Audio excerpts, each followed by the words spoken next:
Hey, it looks like we are live. How's everyone doing? Happy Wednesday. Great to see everybody. Um, we made it to another week. And how's everybody's week going out there? You know, we're so happy to see you, definitely. So, let's see who we have today. We have Color Graphics, Mr. Roy from New Jersey. We have Oz all the way from the Atlanta area. Great to see you.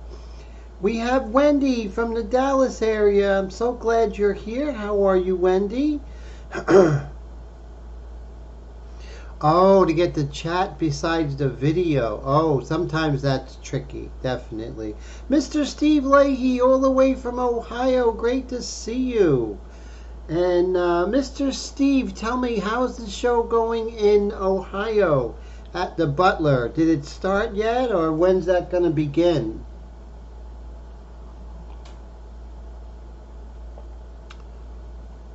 I have basically a tropical fruit smoothie.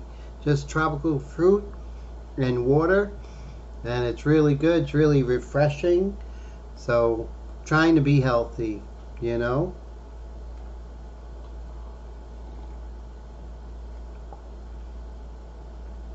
Hey, Mr. Mike, how are you today? How's everything?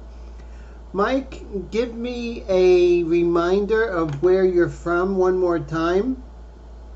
I do apologize. Eventually it will sink in.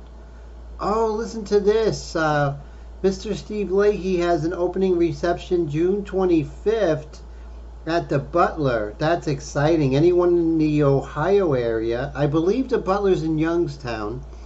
Anyone that's there, definitely check it out June 25th.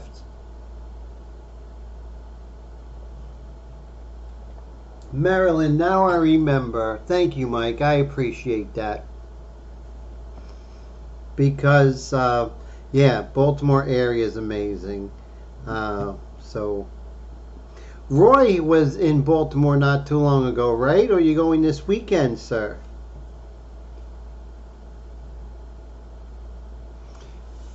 So, very cool. So, what I'm going to do is I'm kind of low key today. I just basically would like to talk to you guys and just have a slower pace live stream. So this is the young lady we're working on, and we'll just put her up here. Let me do this whole focus thing. Move this up, and then we'll focus her. There we go, that's nice and focused. And go from there. Wow, thank you, Wendy. I appreciate that. Wendy says she's coming out beautiful. Thank you, thank you. So, I have an airbrush I was using earlier, so I have to clean this bad boy out.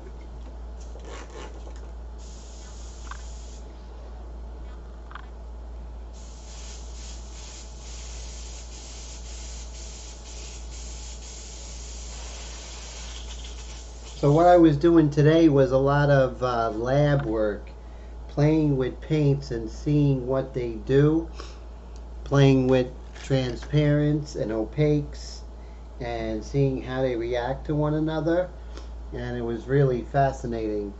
I think if you want to learn about paint, you really have to do that kind of stuff, because learning just by doing your paintings is really the long road. I think if we go ahead and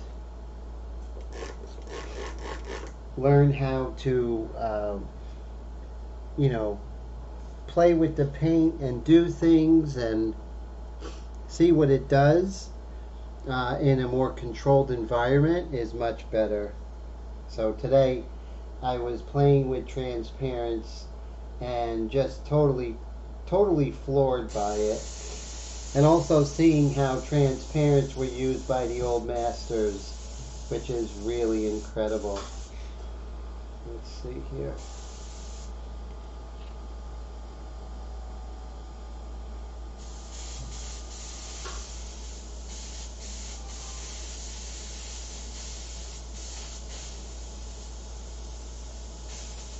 Okay, almost clean. Hey Colette, how you doing? All the way from Wisconsin. Great to see you. So this is almost operational. So what's the game plan today, right? Let's see if I can pull up her picture so you can see what I'm working on.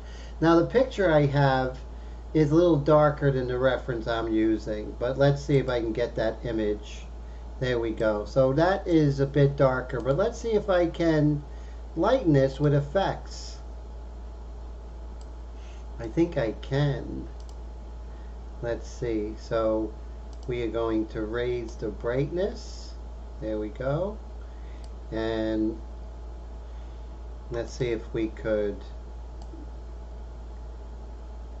There, that's a little closer to what I'm seeing.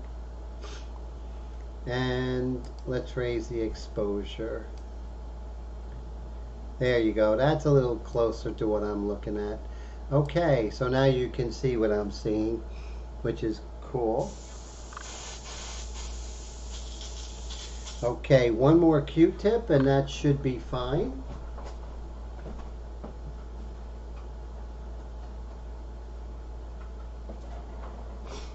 So I want to hear, what are your guys' take on opaques and transparent? So I want to hear when you use an opaque and when you use an actual transparent color.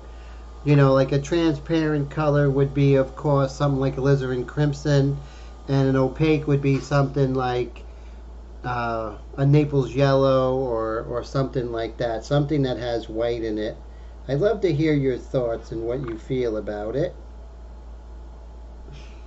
Because, you know, working in oils and then working in airbrush, you start to see things a little bit differently.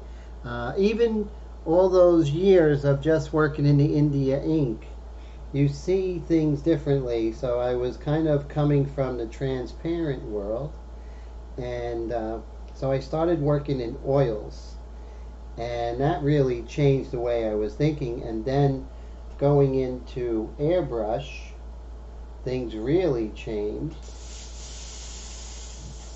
All right, I think I'm almost ready here. We'll see. All right, so, and where's the top? We have the top. All right, so now it is our game plan. So I'm going to pull up my picture of Michela in Pure Raf. You guys can't see it, but that's okay. Let's see, there's Michela, but you guys can see it over to the right. Okay, so what I want to do, since last time we spoke, I went ahead and kind of put a opaque over everything, kind of cloud everything. And oh, thank you so much, Colette. Colette says she's looking great, so thank you. So I basically went ahead and put an opaque over it. I believe it was zinc white and pyrrole red. And so we caused some blue shift on purpose, but not too much because we added that orange. If we didn't, it would have been quite a disaster. But we also didn't use we didn't use titanium white because there's too much blue in it and it's too opaque. So we used a zinc white, which was much more transparent and a warmer white. So that was the thinking behind that. But what I'm going to do is I'm going to do some experiment. I'm going to add a transparent over this dark here. So let's see how that goes. Hey, Mr. Dwayne, how are you? Good to see you. So glad you're here. So now I'm going to go ahead and mix a transparent. So I'm going to get my transparent colors.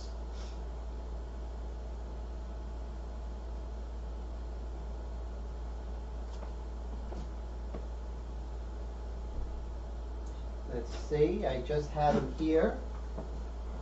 They were here just a moment ago.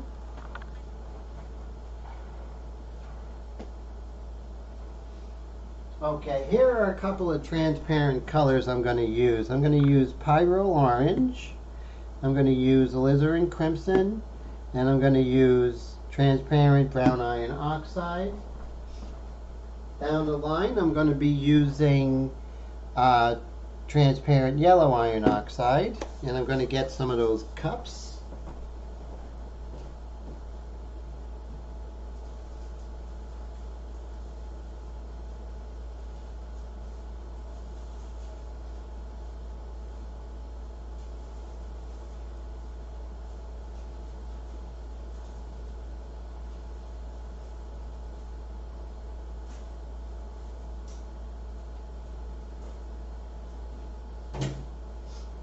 Okay, so I have my mixing cups. I'm going to put them over here. Now the reason why I'm going in with transparent is I want to make it darker, but I don't want to change any of the details. So a transparent will help me out a lot. Plus it will keep some of the lights in the dark, which is very important. So glad you're here, Mr. Dwayne. You're the best. And Wendy says she loves experimental, which is cool. Alright, so our main color is actually going to be this transparent brown iron oxide. I'm going to put some of that in here. There we go. And I want it on the red side. So how do we get it on the red side? Is we're going to add some of our alizarin crimson. Alizarin crimson is an extremely transparent color. I know of it because since I was a kid I've been working in oil paints, and alizarin crimson was one of the first colors that I ever used. Okay, so a little bit of alizarin crimson, not too much. Maybe 2 drops, 3 drops. And I think we're just going to try that. I don't think we need the pyro orange just yet. But notice I'm just using transparent colors. There are no opaque colors or semi-opaque or semi-transparent. So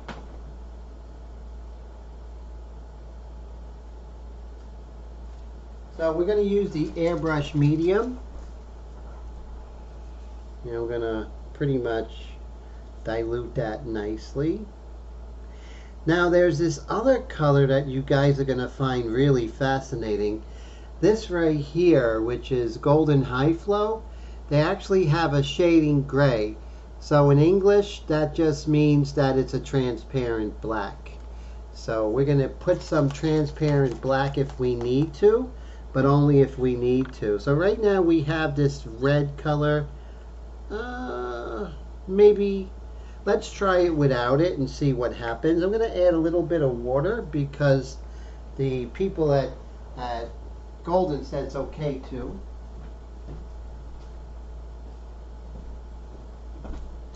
Just a tad. We'll see how this goes.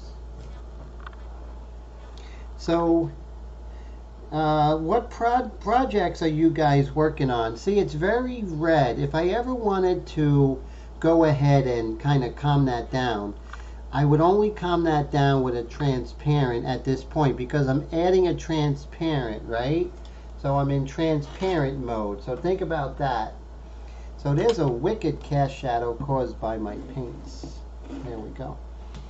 Okay, so now we have this.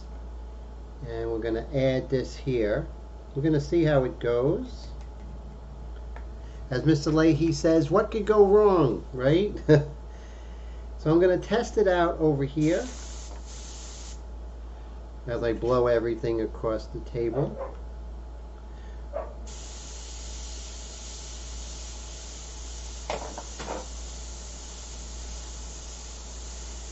So it is very red. But we're just going to see how it reacts. We might have to go darker. And let me go ahead and close this up here.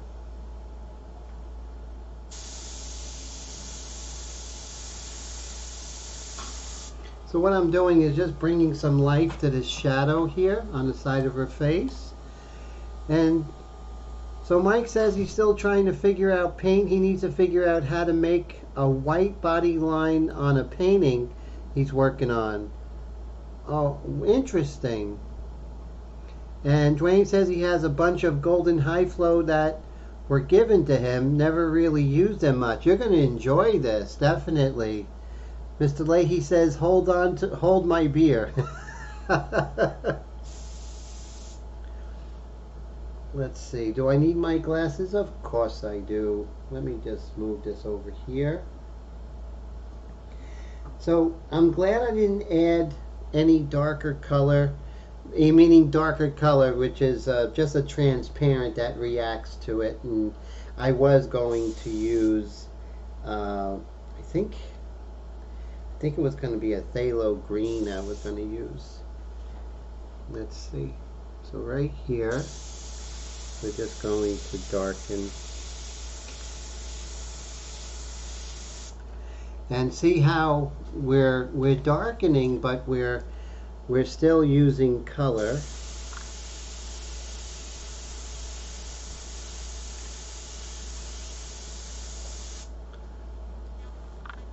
So I really like that. But I always want to test here.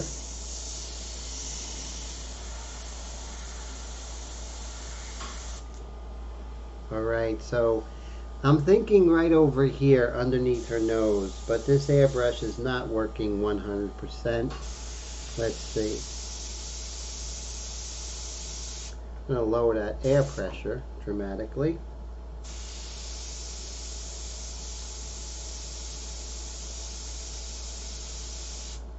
And you see I'm kind of giving more luminosity to that area. You know, hey Andre, como vai você, amigo mio? How are you? All the way from Brazil. Great to see you.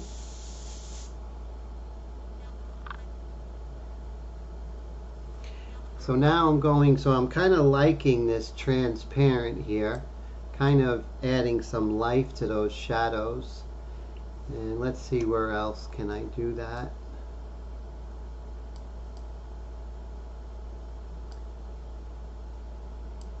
Where else? Maybe right here. So I'm going to use a freehand shield here.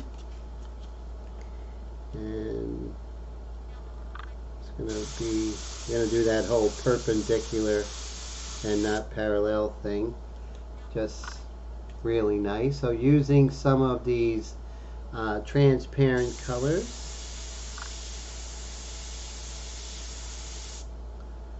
Okay. And let's do a little bit right over here.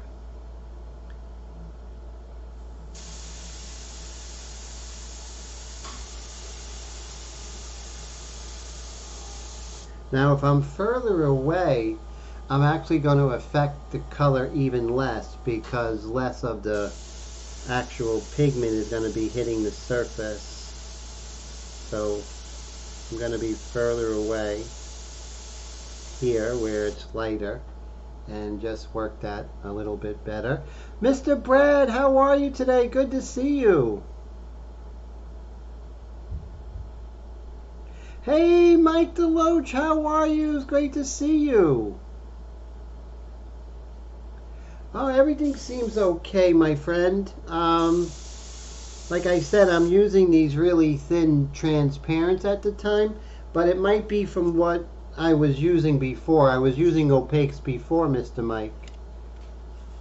So right here, I'm going to use my freehand shield, and I'm just going to have quite a distance, and I'm just going to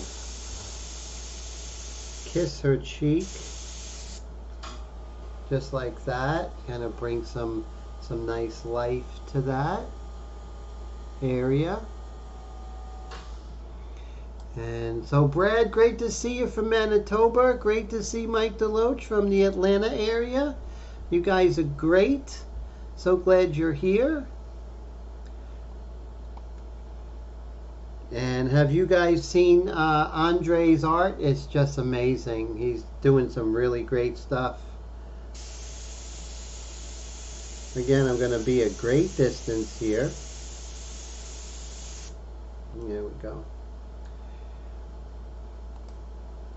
Now, is this color going to be effective on her lips? No, not really. So we're going to stay away from that.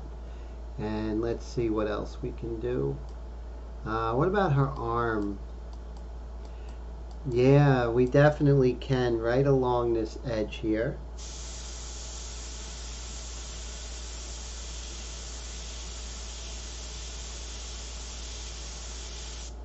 Just right along the arm. We can go ahead and add some of these transparent.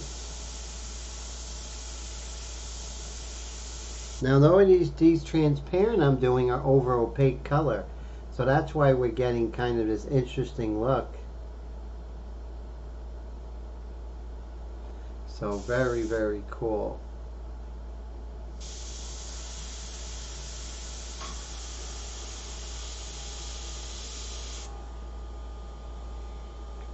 So just looking for different areas that I can kind of put some life in these shadows here. And I'm not changing the detail. I'm just adding color to those details.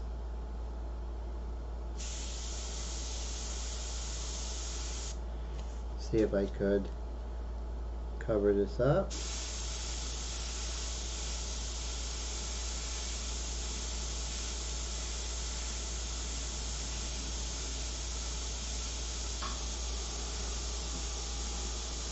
Kind of crawling along that surface.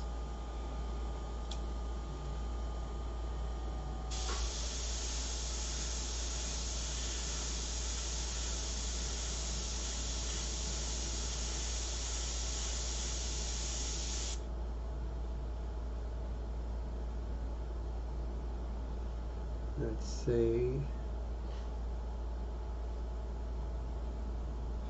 And then this side of the arm, we have a nice, you can put that nice transparent right along this arm here.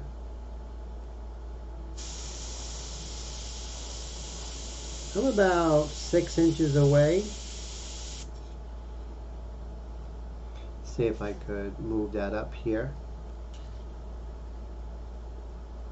So I had a really good couple of days in the paint lab testing out acrylics, testing out oils, testing out opacity, testing out transparency, how they work together, how they don't work together, you know, what's causing blue shift. And you know, in my little paint lab I actually try and create blue shift. I try and do that. Oh, thank you so much. Mike says he likes the mint background. Thank you. I appreciate that. Thank you, sir. And so, with what I learned the last couple of days, what I would have done is probably done less of an underpainting and started coming into color a lot sooner. And I think that would kind of create more of a luminosity in the shadows, which I wish I had at this point. And so a lot has been actually achieved by doing these tests periodically, you know, so it really is working. So let's come up here to the glabella, and the glabella is the area between the eyes where it goes from the forehead and there's an indent, and then comes out the nasal bones, right? So let's see if we can indicate that a little bit.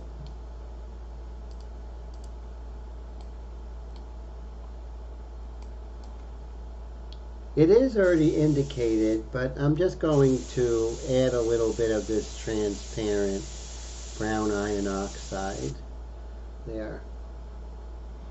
And I like it because I'm getting a feeling of a painting, you know?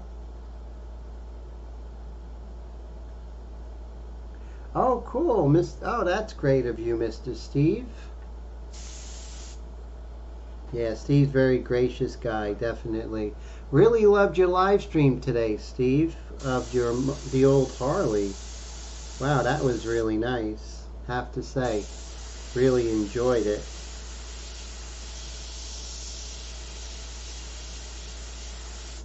So that brown you were using today, is that a transparent or is there any white added to that? I would love to know.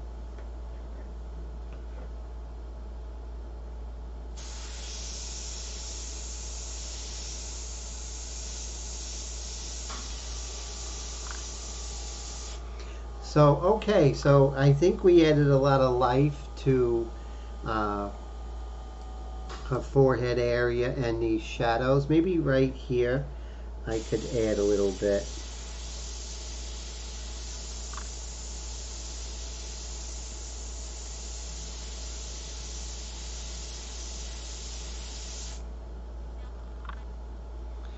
And I'm going to even this out, of course.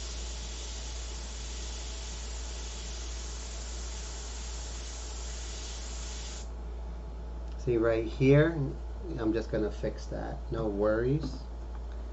Hey, Mr. Patrick, thank you so much. How you doing today? Okay, so I just put some transparent here so it gives some life to it, and I can always erase that out later, no problem. Let me go over here and put a little life here. This particular paintbrush I'm going to retire for the night because it's definitely not doing what I want it to do.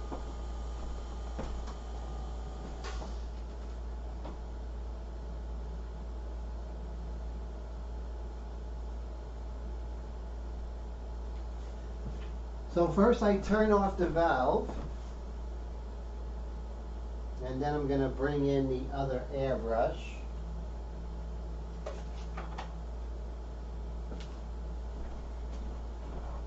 And I'm going to use the Extreme Patriot Arrow actually, because I'm working in transparent today. And I know I'm going to have a better time with this airbrush. Okay. Alright. Taking out the big guns, right? So, alright, so what I want to do is I want to start working on her hair. So I'm going to come in with some dark transparents for that. So remember that brown iron oxide. That was a really cool color. I'm going to add that. That's really thick. Look at that. Ew. Okay. And now I want it a little darker, so thank goodness we have this shading gray, which is a transparent black.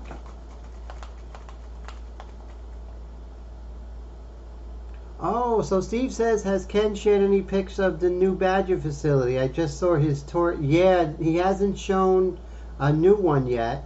So that's interesting. So yeah, I think he will soon, probably next week. Yeah, it was so sad to see, you know, all that history, 50 years of history in that location.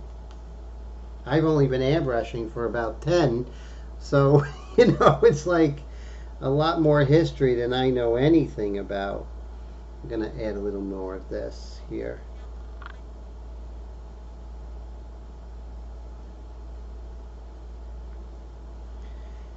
And how dark do I want to go?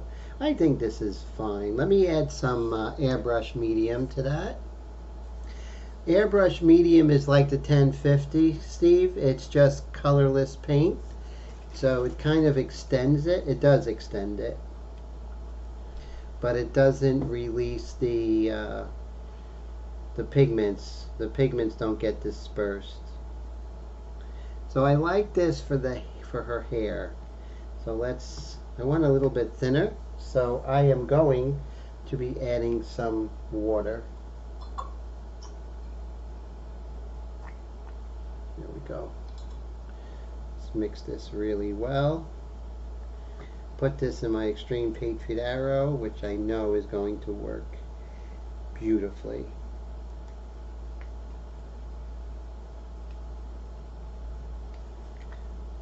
Okay. Let's test this bad boy.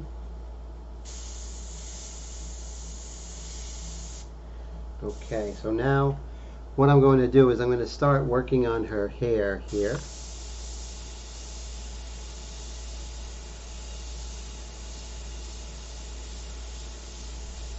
And we're just slowly darkening her hair.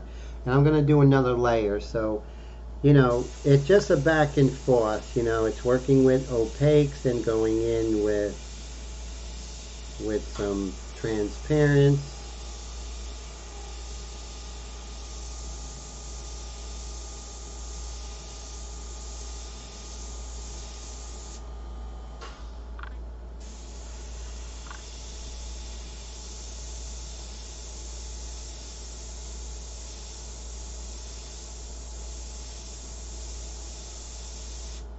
Mr. Patrick is out there in Massachusetts. Always great to see you. And Patrick says, don't shake the paint over the art. Yes, but Mr. Leahy fixed it, remember?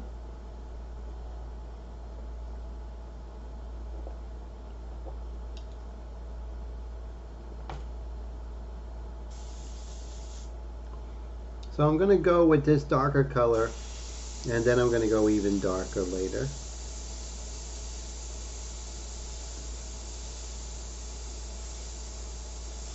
I still like building up the dark values.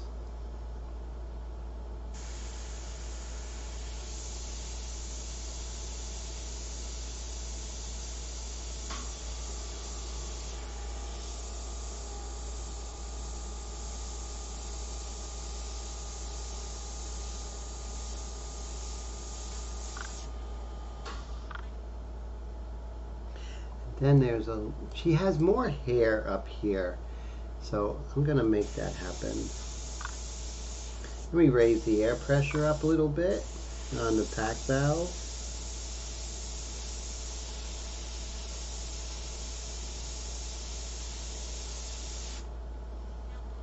Yes, so Mr.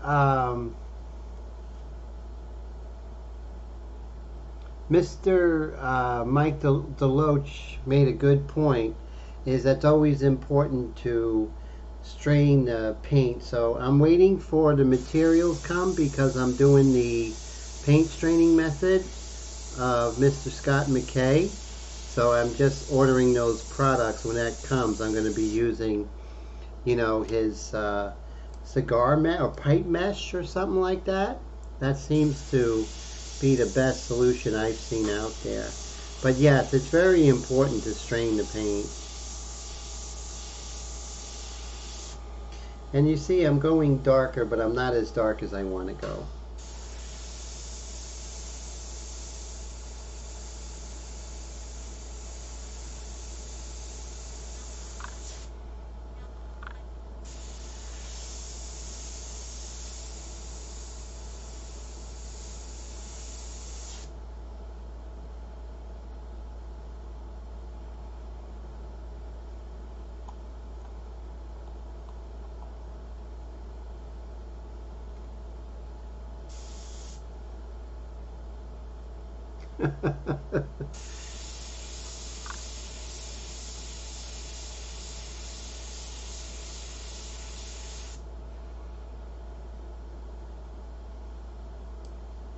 Let's see here. Just going to add a little bit of this right in that shadow while I'm at it.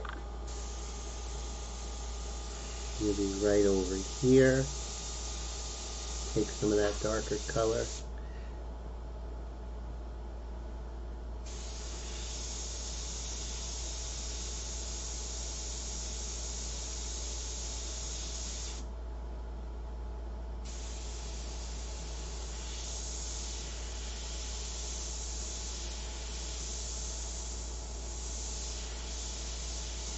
Yeah, that other airbrush was not working correctly, but it's nothing we can't fix.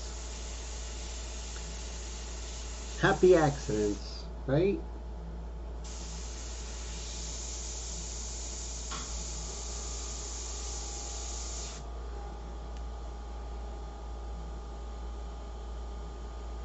Let's bring this color down here. Just kind of fade it towards the edge of her cheek there. And it's a little dark, but that's okay. We can always come back with a little transparent, a little opaque to calm that down. Not afraid of painting, right? You just gotta go into it. Don't be afraid. Just go right into it. Don't be tentative. Go right into it. Just attack it. Okay, so I'm going to come here with a no, this is a pretty aggressive eraser here. And I'm just going to ever so lightly even this out.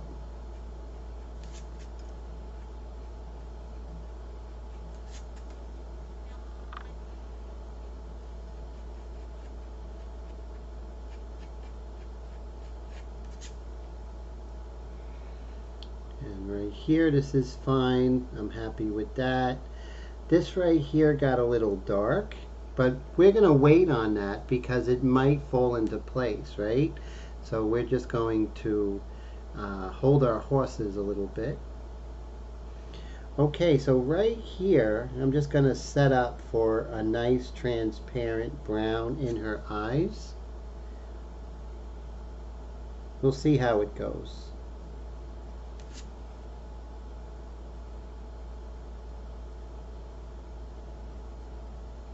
Going to plow the field and just relaxing and just enjoying the trip, you know.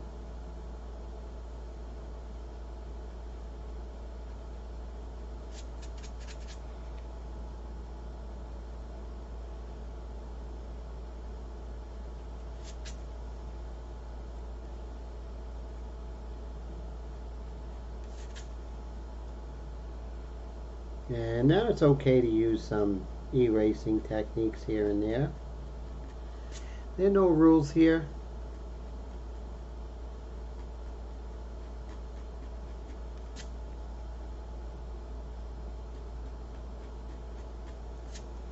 The trick is to just scratch a little bit of that surface where some of the white of the gesso comes out, but you're still maintaining the opacity of those colors I put in last week.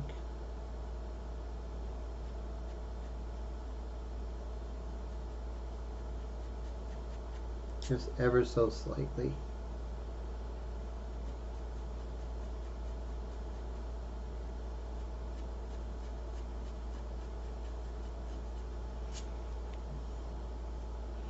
And let's see. Hold my root beer, Mike says. That's pretty cool.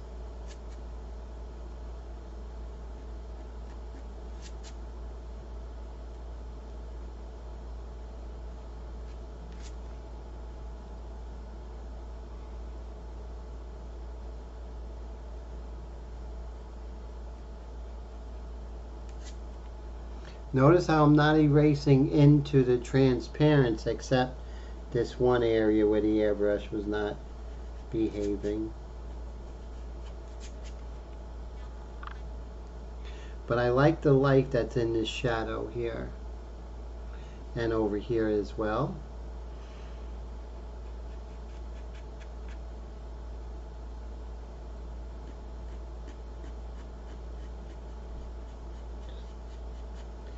Very lightly, just going to pull out some of these brighter lights that are facing the light source most directly.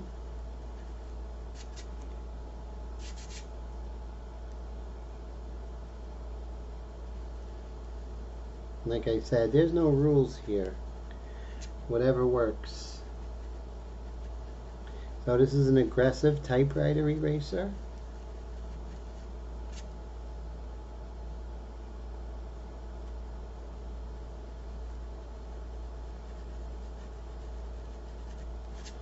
Half the times I don't even know it's going to work until I try it. But that's why you have to have that lab time, you know, in the laboratory, playing with the paint, seeing what it does.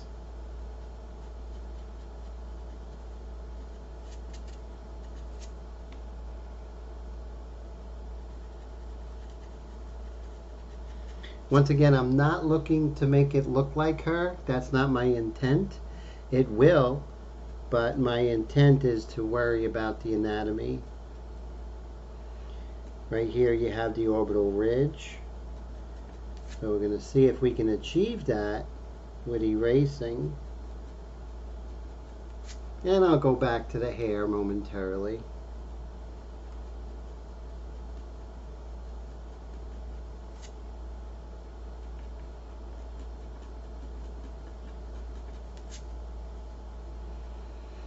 Right here you can see that this is definitely too red here.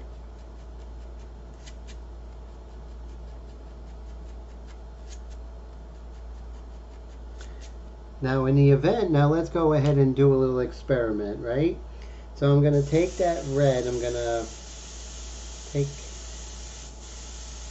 get rid of it from my airbrush here. I put a lot in there, it seems. Let's see if I can put it in here. Let's get rid of that.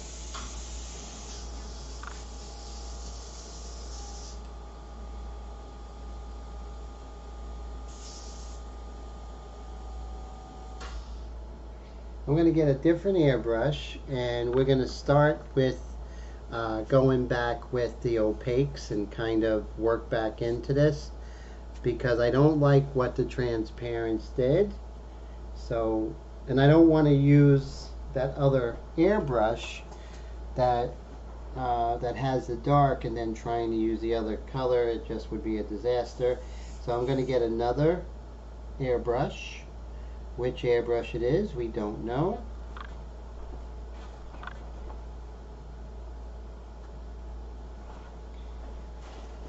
So we're going to attempt this guy, which is the Omni.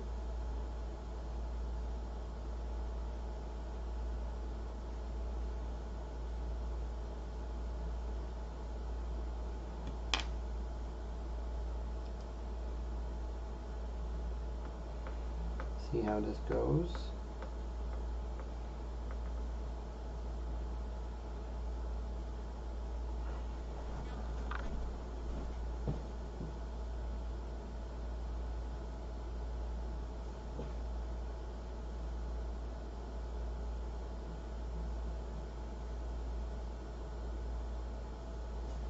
Okay. Now let's clear this area and get these paints out of the way. Get a new cup. And again, what we're going to do is we're going to take this tiny bit of this pyro orange and zinc white.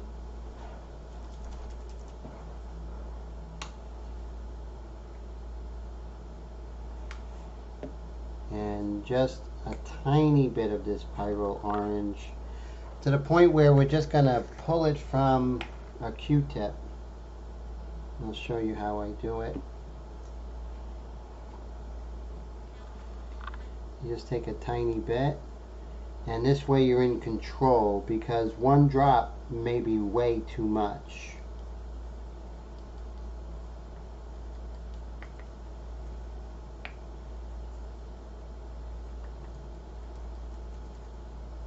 Okay, so I'm kind of happy with that. And of course it's all a test, right? That's what it is. You got to be kind of like a mad scientist.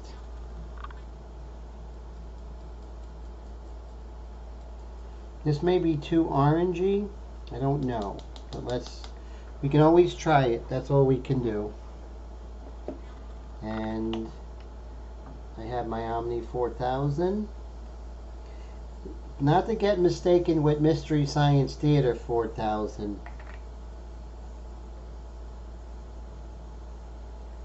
Okay, so I think it might be thin enough. We'll see.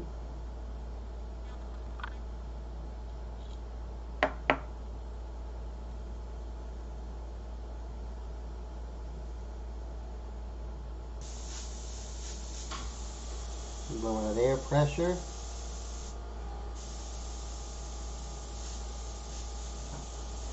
What am I trying to prove? Look at that. It's like really coming out. Okay, let's put the top on. Here's nothing. Let's try it on her arm. It'll be a little less disastrous.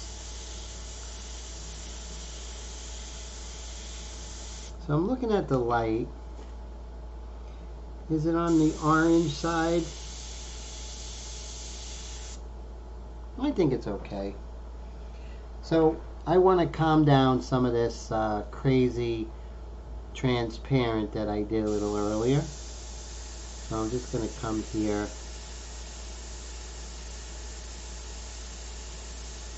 Just kind of calm that down.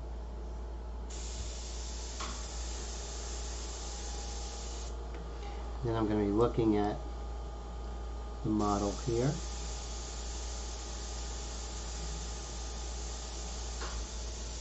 I'm going to be working on this zygomatic bone here.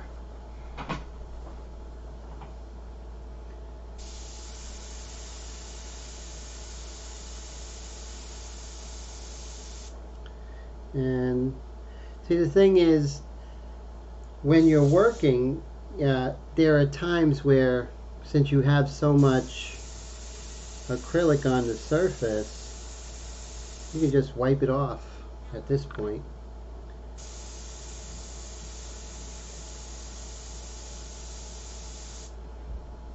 And then I don't like how powerful this is, so I'm going to create a blue shift on purpose over here. Because I really hate this side plane. And I'm going to come back in a little less crazy.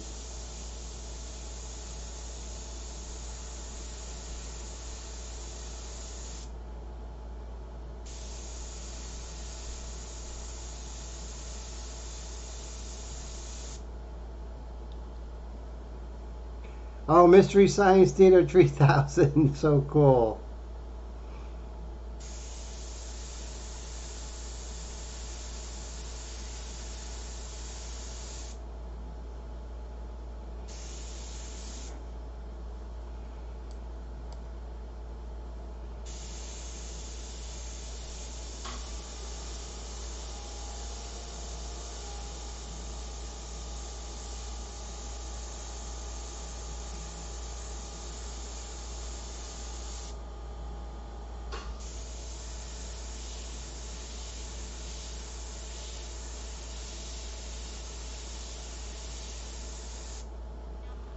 And lower that air pressure a little more.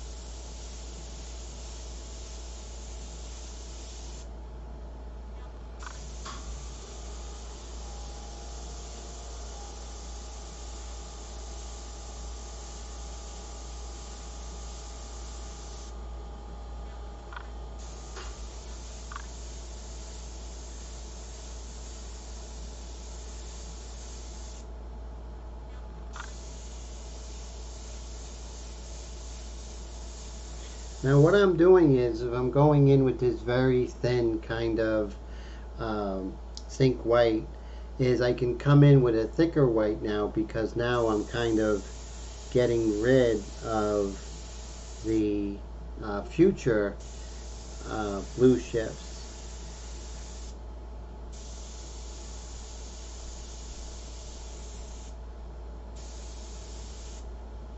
Okay, and let's go ahead and work on her arm and get rid of any of this blotchiness that we see.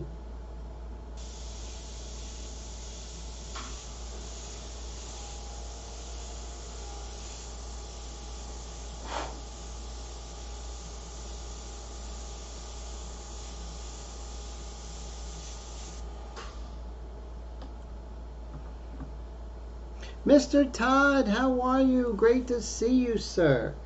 Okay, so now remember we are going to come back in with that transparent, but we're going to be a lot more careful not to overdo it. So let's see this one transparent color here.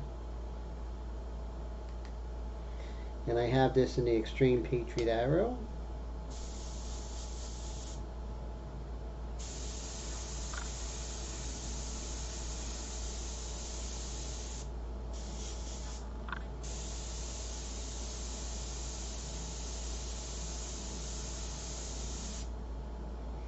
And bringing back that color. But this time we're not having any blotchiness.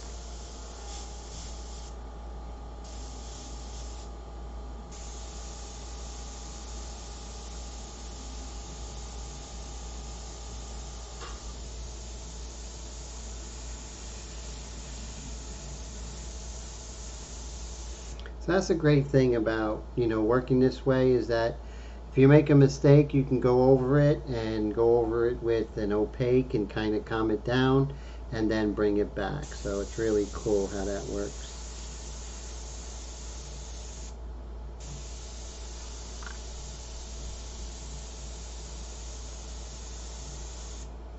Let's see on this forehead here. Mike says, Tim, I did get a box of that transparency film. It's going to come in handy. Thanks for the tips. Oh, great. That's fantastic, Mike. Thank you. And Mr. Air Todd says he's out in the garage trying to airbrush a birthday card for your nieces. Oh, I know it's going to come out great. That's very cool.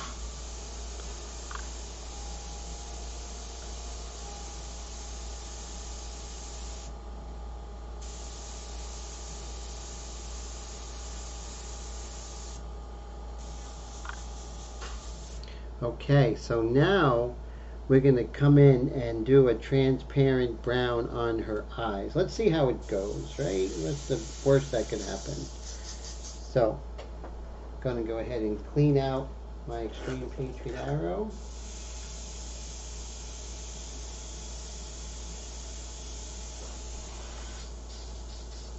Actually, what I could do before I do that, let's go ahead and darken her hair. So remember we had that brown iron oxide over here. So I'm going to add a little bit of this transparent black. And that kind of blues it up. So let's see. So I'm going to add a little bit of this alizarin crimson mixture. And then we're going to add some of that green. That's really going to make it that dark color, I think. Let's see how it goes. You can always start again with the color mixing.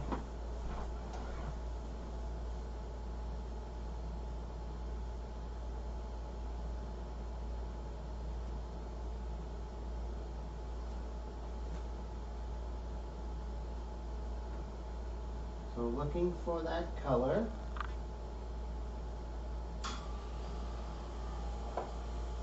Because I don't want to use a opaque. I don't want to use an opaque on this.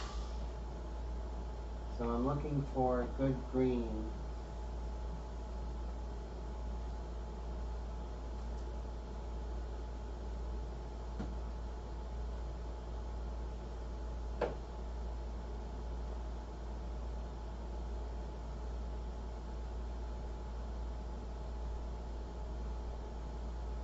Now I may just have to come in with good old-fashioned black, right? So, or I can do this. I can add some Van Dyke Brown. Let's do that. Van Dyke Brown is not a transparent, but what are you going to do? You don't have the color, you don't have the color.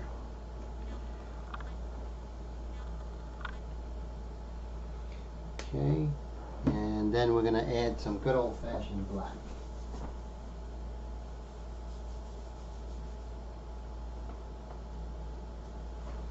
Your friend and mine, Carbon Black.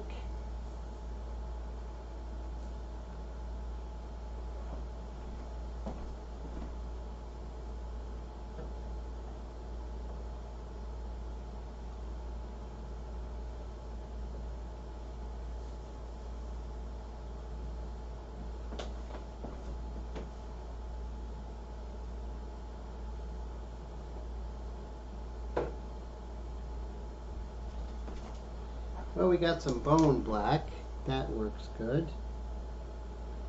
And that's like a interesting black. A little more transparent than, let's say, carbon black. Alright, so we're going to add some of our airbrush medium. And we're going to get our plastic palette knife.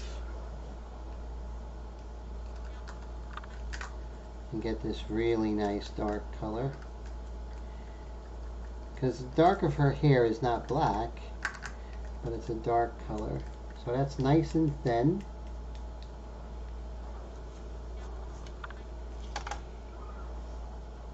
Wow, thanks Brad for the super chat. I really appreciate that, my friend. Thank you so much. That's a great help to the channel. Wendy says, can you mix the ink with the high flow acrylics? I'm sure you can. Do I recommend it? No, because I'm not sure exactly what it's going to do.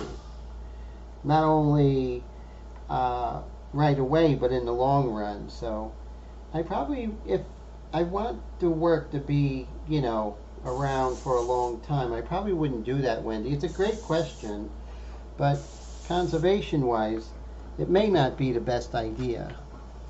Thank you so much, Brad. I really appreciate that, sir. More than you know. Okay. Let's see how this goes.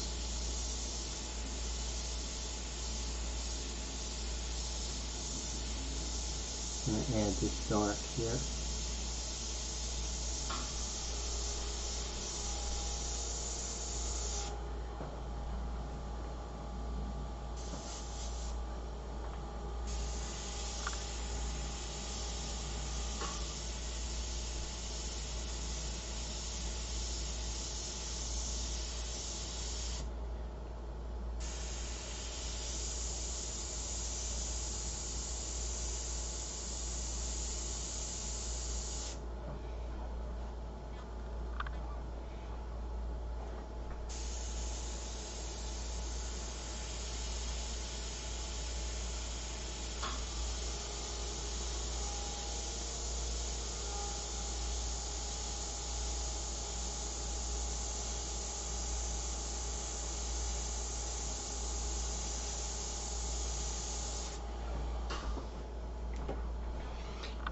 And I'm just building up that dark, as you can see.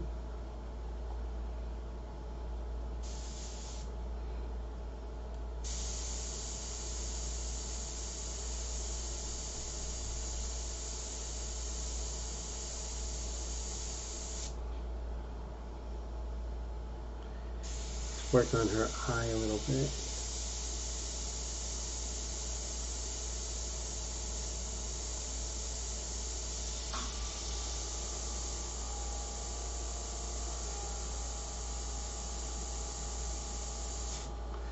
Whenever I have a color, I try and use it elsewhere.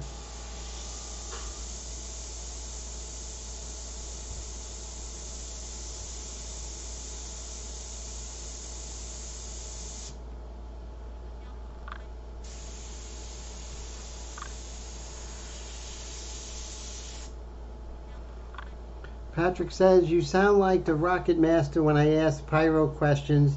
He usually tells me, I don't know how or what you will do, but it will do something. That's funny. That's true. So give it a try. Yeah, I mean, but give it a try, not on your painting. Do like a lab day, right? And see what happens. But don't try it on your painting. I don't recommend that.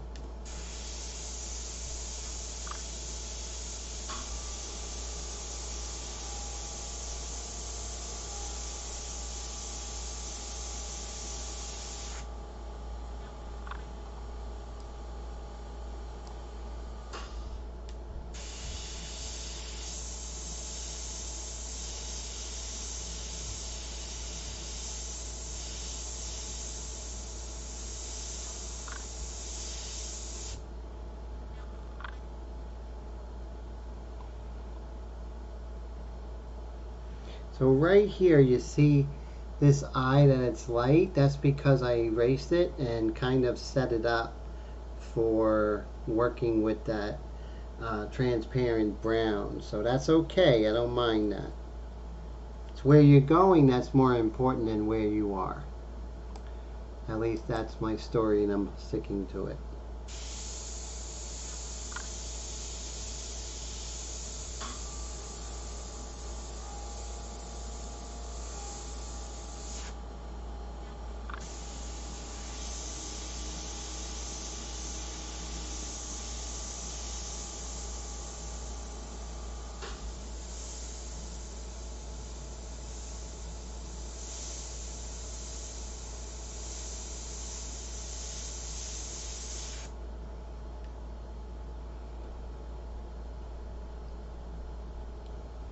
Definitely, a painting you don't care about is cool. And Wendy says, which is usually the ones that work out the best. That's true because you're less precious with it, right? You're just enjoying yourself, enjoying the process.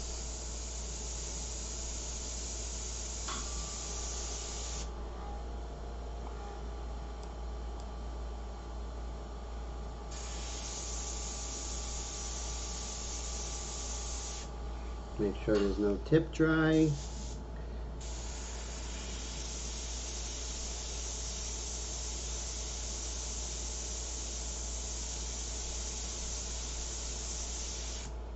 Great. And right here on her, by her temple area, be a little tricky.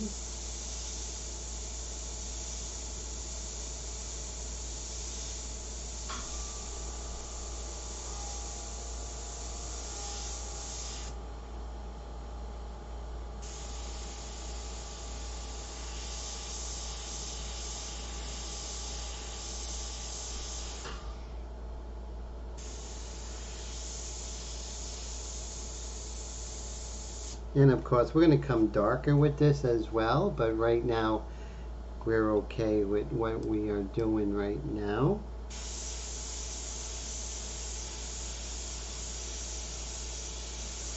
I may come in with some paintbrush techniques in her hair later. Always remember that hair is just an ongoing process from the very beginning to the end. So always have patience with the hair. But always make sure that you're working on the hair little by little as time goes on.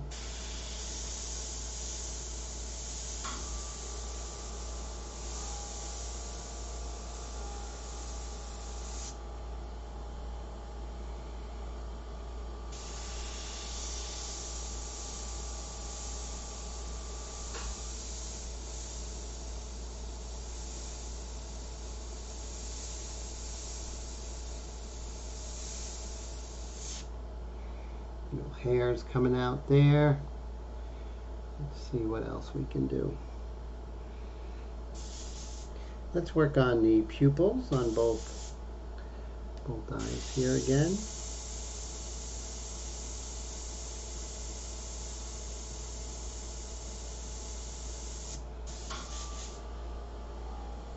Make sure we have enough paint in there. We do. We can thin that out a little bit, so I'm going to get a little bit of water and I'm going to thin out what's in the airbrush here. Just a little bit. Take my plastic palette knife.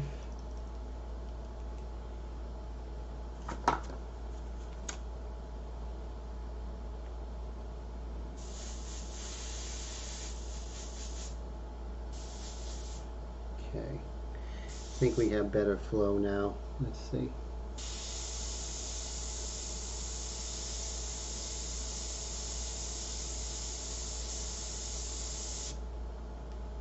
Great. See, she's coming back.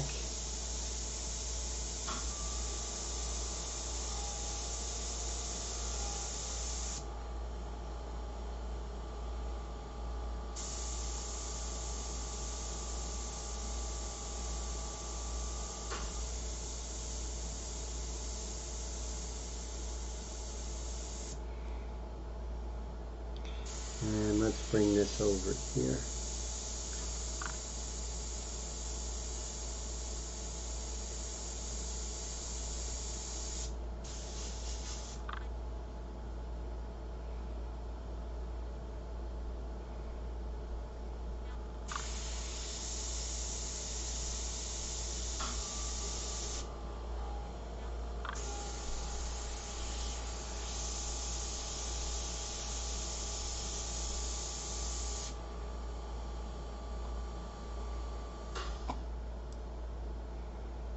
Okay, so that's not bad. Let's go back to our white color.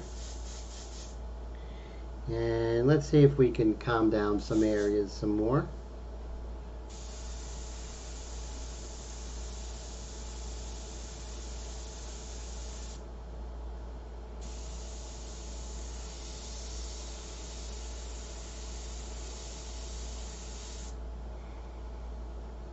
Again, I hit that bridge of the nose and I didn't want to. Did not want to do that when I was working on, what was I working on where I hit that? Not sure.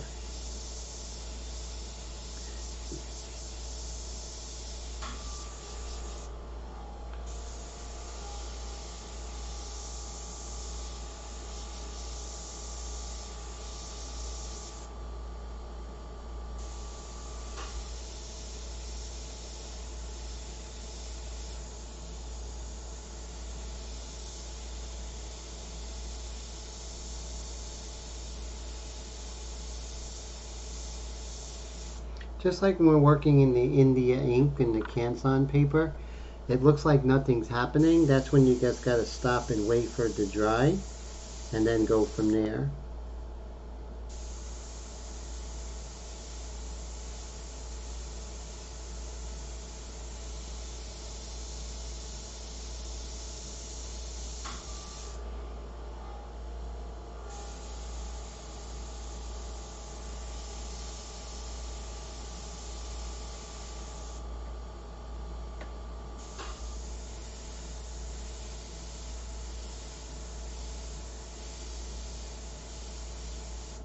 And if it just kind of rubs up, if it gets like, sometimes I don't see it and I just keep going when I should wait.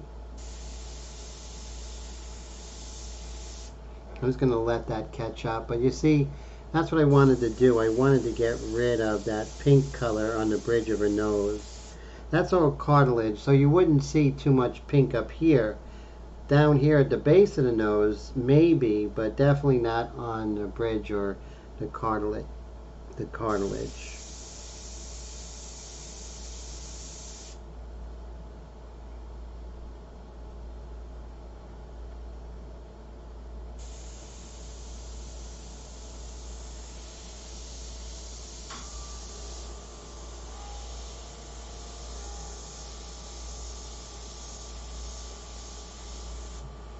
Now pretty soon what I'm going to do is I'm going to start coming in with a thicker white mixture using titanium white, and that's going to have a little more of an effect on the colors. I'm just going to slowly build this up.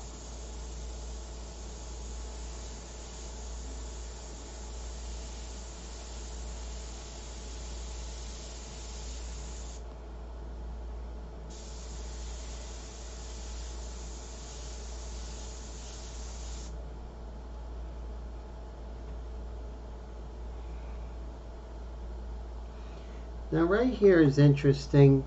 There's this reflected light that's right over here. So let's say if I could scratch that out. Let's see if this works. If I just kind of lightly scratch this out. That seems to work.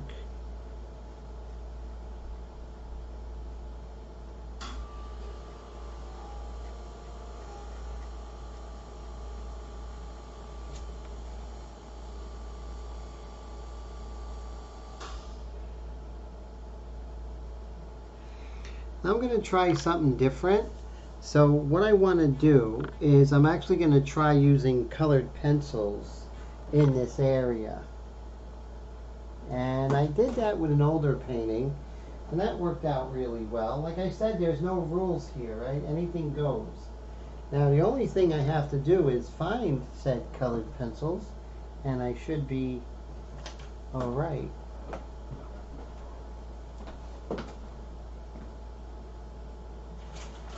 Here we go.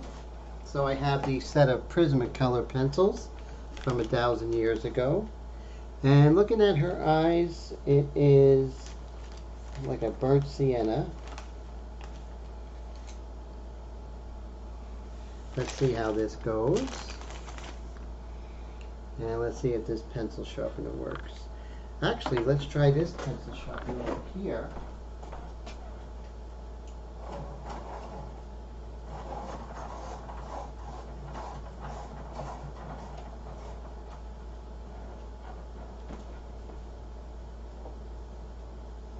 I have a lot of pencil sharpeners, thank goodness.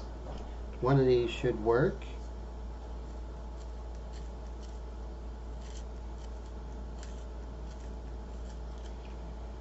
Okay, so we got a nice point. And let's zoom in on those beautiful eyes here.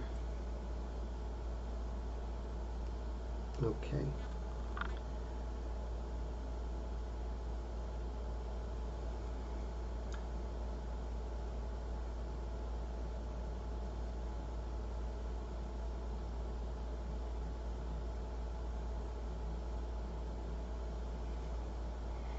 There we go. So that's not too bad.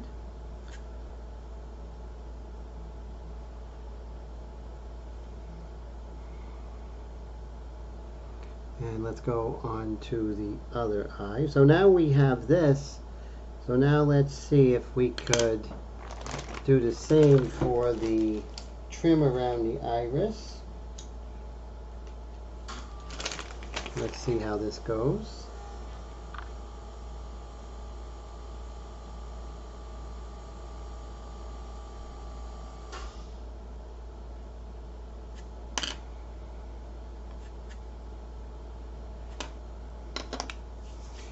And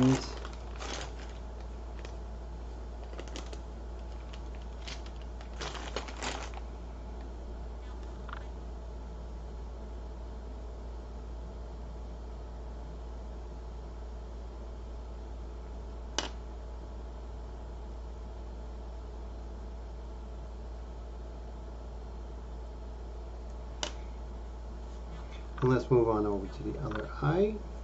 Do the same.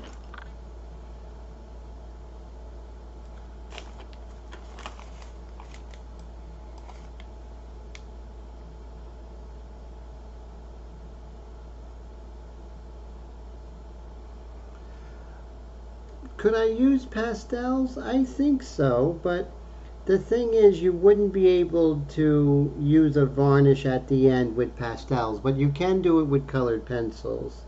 So pastels are a little more volatile, but you do want to clear coat it or put a varnish on it afterwards. So that's probably why I wouldn't do it.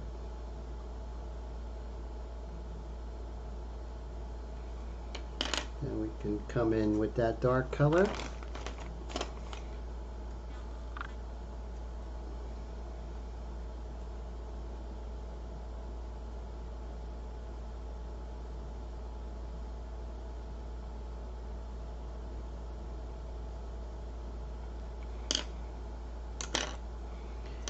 And then with this kind of white color.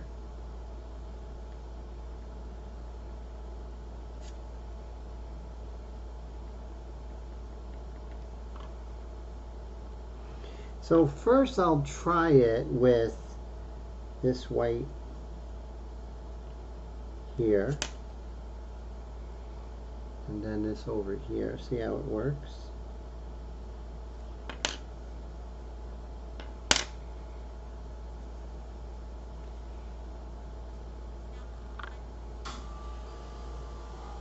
Yes, you can never do acrylic over oils, but you can do oils over acrylic. Michael McClung says his Brown Eyed Girl. That's cool. That's a great song, Van Morrison, huh? Love that song. Okay, so now we want to come into this dark over here. Let's see how this works. We have this nice dark color.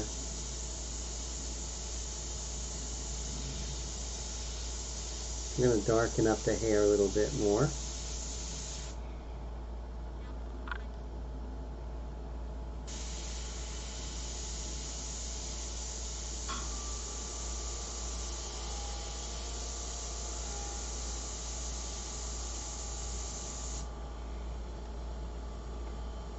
So now we're kind of bringing her back.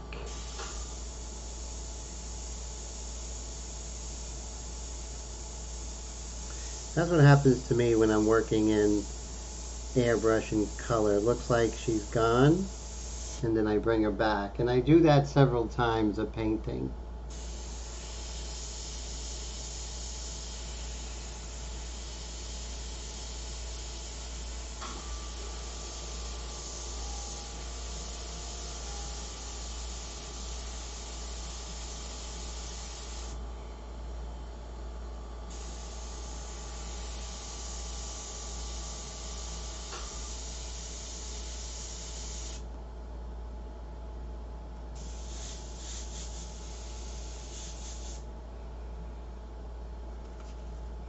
Test this out.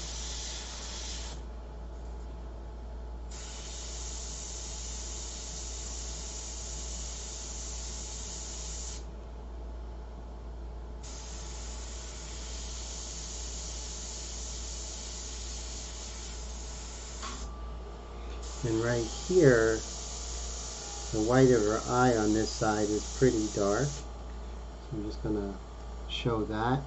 White of the eye on this side is pretty dark, so I'll darken that up. And then put some life over here in this eye here. Let's see what's happening on the side of her cheek here. Just a little bit darker.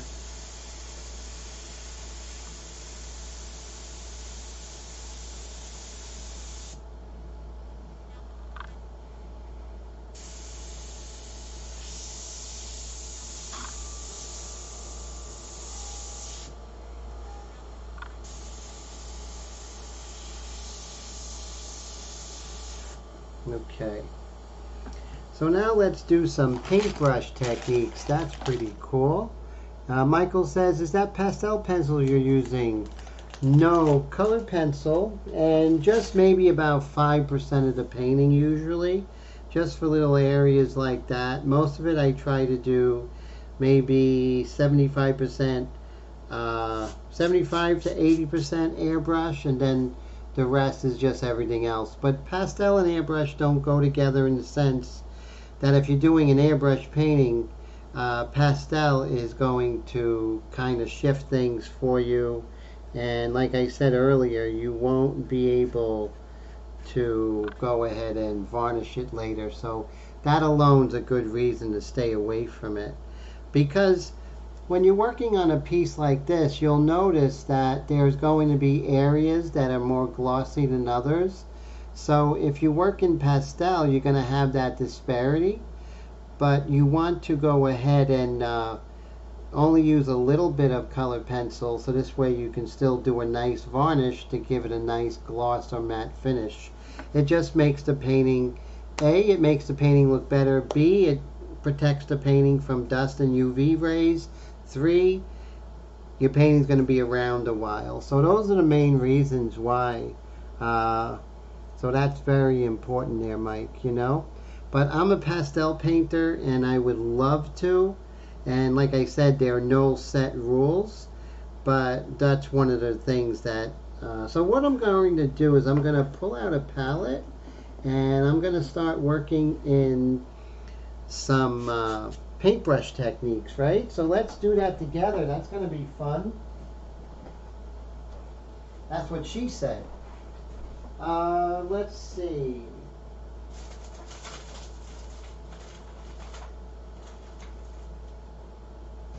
I did have a plastic palette here.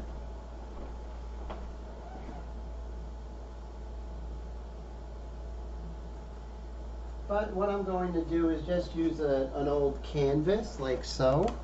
And I'm going to start putting in some heavy-bodied acrylics.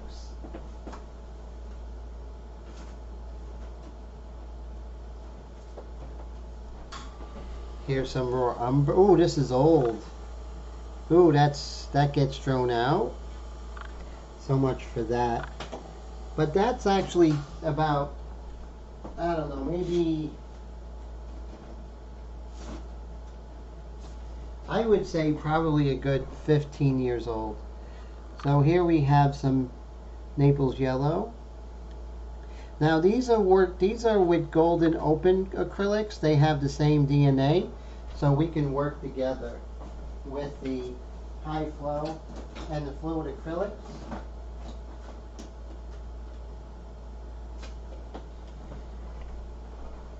Here's some burnt sienna.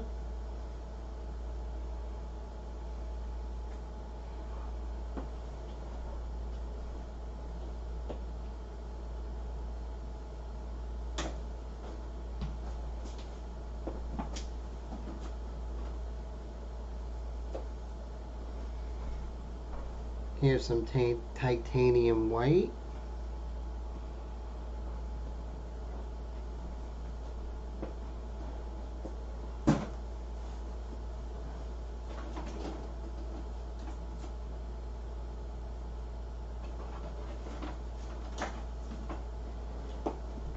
Here's some zinc white.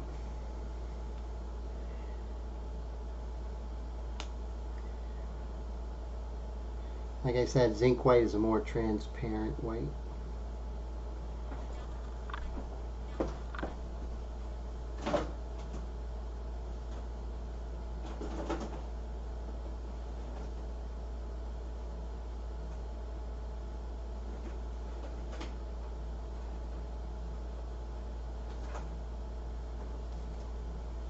All right, let's see what we can do with just these colors here. We have some transparent red iron oxide.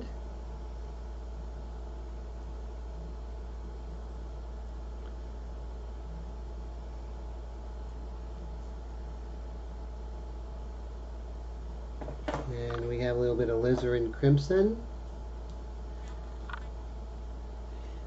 This one's old. We'll see what it does. Ooh. That is what you call a spent color. Okay.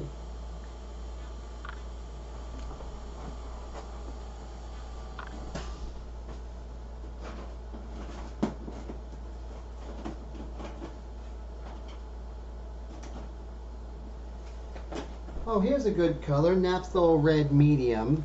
That's always fun. I like naphthol red. Look at that, that's a beautiful color. Kind of makes me happy.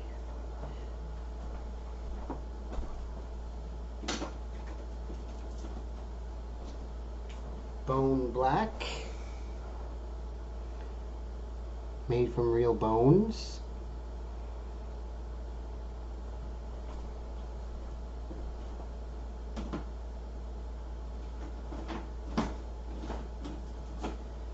All right. Let's see. So I'm going to get a regular paintbrush. A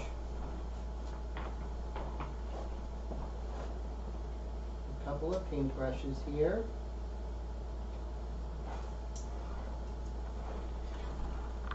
And I'm going to get a cup of Airbrush medium.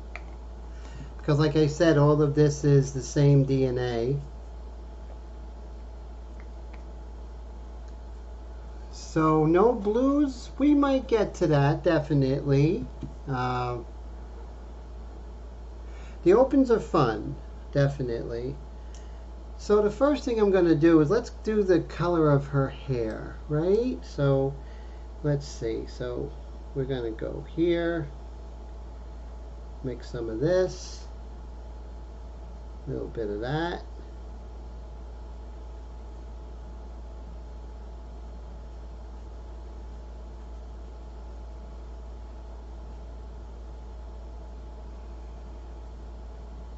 Maybe just a little bit more bone black. And bring that over.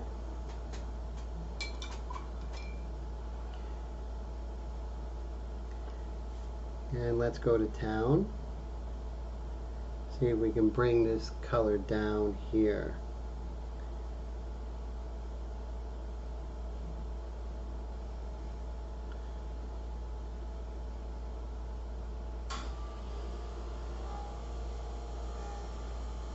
So what's great about the open acrylics, or any of the acrylics by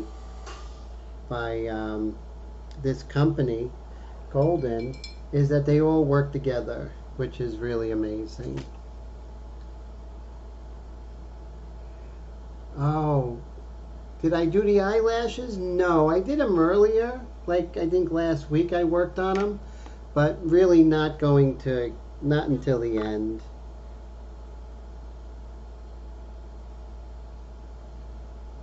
So I love Naples yellow.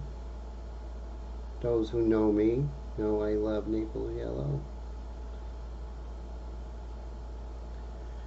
Okay, let's pull this down. Wow, Mr. Marshall, thank you so much, my friend, for the super chat. I really appreciate that. Thank you. That is absolutely amazing. Your encouragement every week, and Brad and everybody, it's just amazing. And it really makes a big difference, Mr. Dwayne. Your comments and all of that, and your super chats are just incredibly generous. And I really appreciate that, sir. So you see how I'm kind of bringing this down here, working on the hair. And so, Dwayne, thank you so much again, sir. You are amazing. And I can go over this with the airbrush colors down the line and calm them down.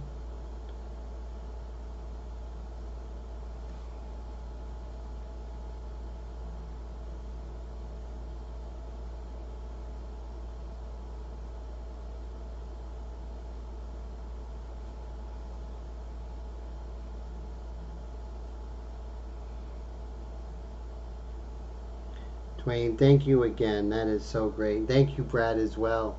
You guys are really helping me out in more ways than one.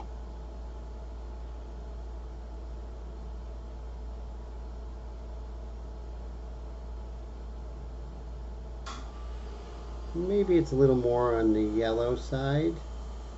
So we'll add more yellow here.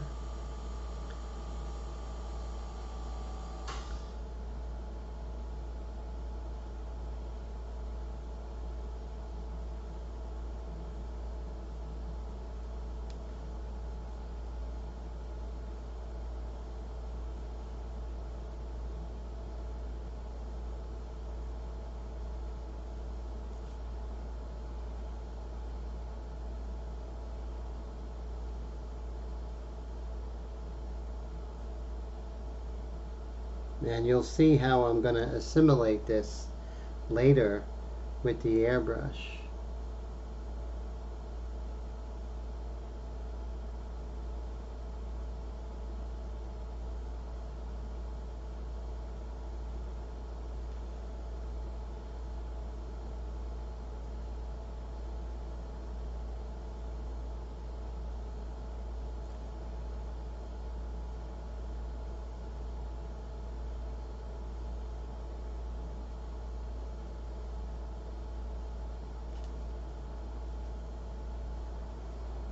Dwayne says, I keep missing your live feed, Steve. Your East Coasters have weird times. It's not easy from all the way at San Luis Obispo where you are, definitely. And I appreciate, yeah, but it's hard for you West Coasters to, always attend. I understand that.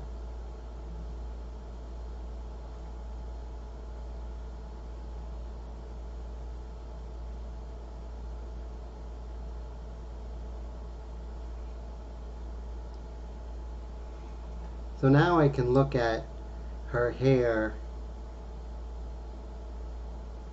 and kind of get the dynamic qualities. And I was going to go darker with the hair, but since I went lighter here, it really changed. It really made that not need to go darker. That whole simultaneous contrast thing, right?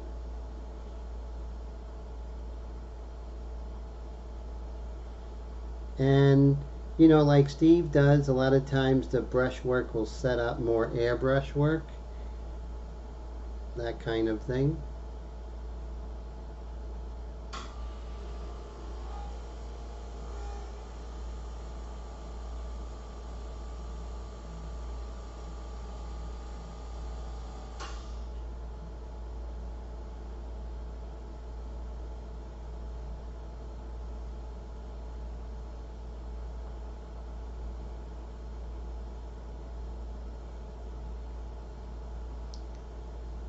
West Coast one. That's pretty cool.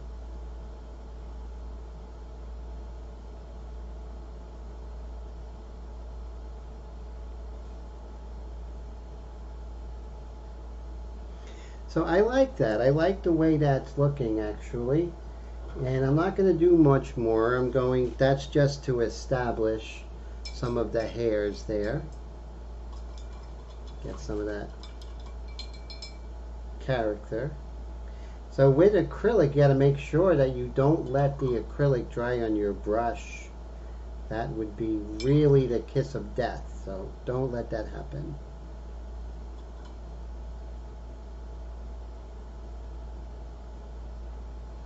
Alright, so now what we can do, since we're here, we could probably work on some of this really nice pink underneath her lower eyelid there. So what we're going to do is we're going to take a lot of our zinc white. We love zinc white.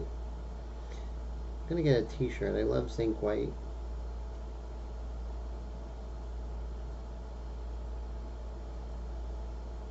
Little Naples yellow.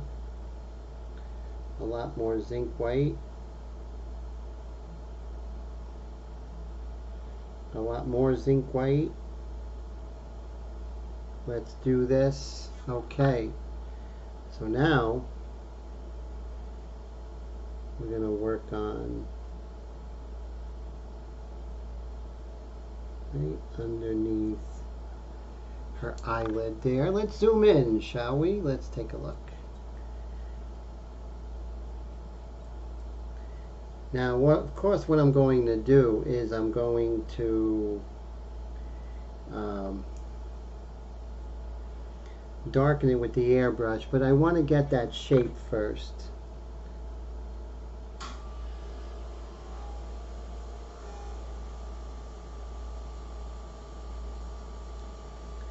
And it's all the same because in airbrush is just your tool. The medium is acrylic.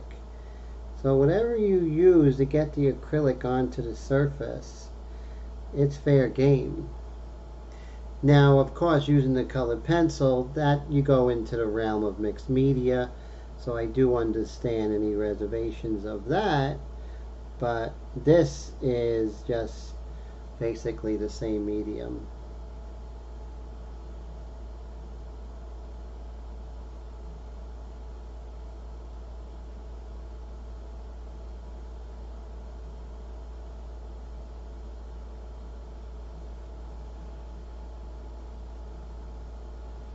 Let's do more of this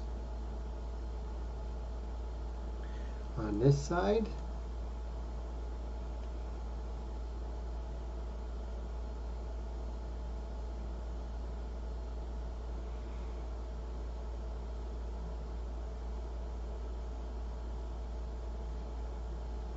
Never get hung up on how it looks, just get hung up on where you're going.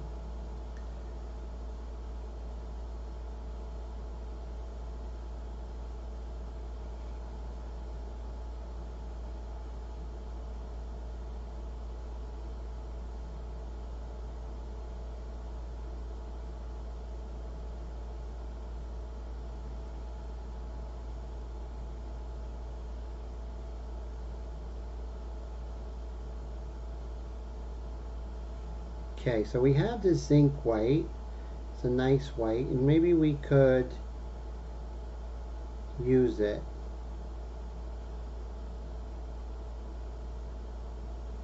Maybe some titanium white is better.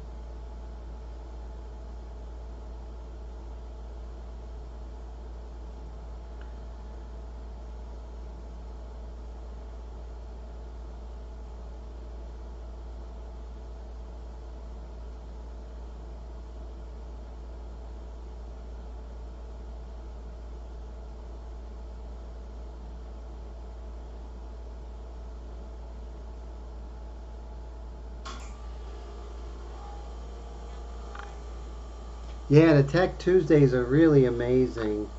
Really enjoyed this one with the blue chef, my friend. That was really great.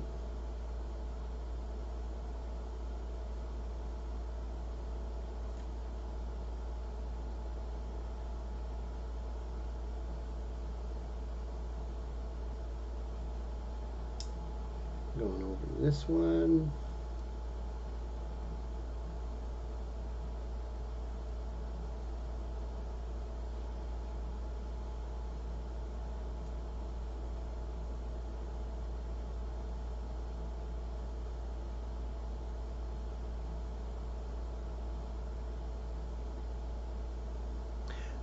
Okay, so you see how we can definitely, go back and forth and just do some really cool things.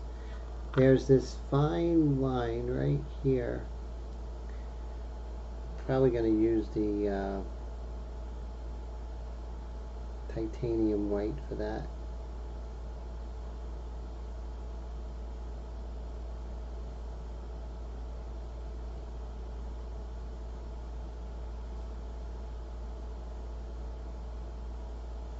That titanium white's more powerful. Wow, what a big difference.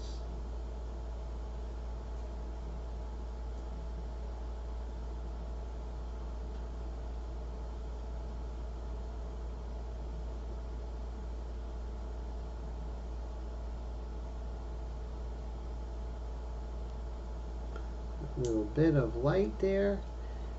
Let's see. Okay, that's a little crazy, but I can always tone that down, right? So that's a little too powerful, but I can always tone that down.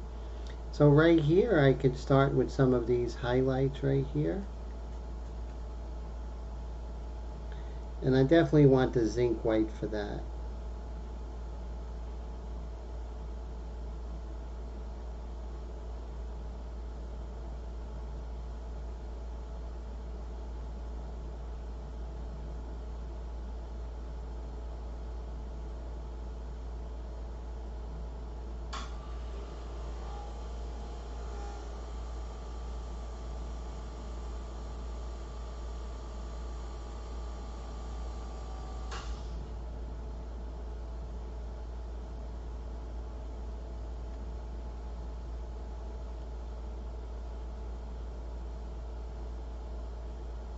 Let's go ahead and kind of scumble in some of this zinc white here. Remember, the zinc white is transparent.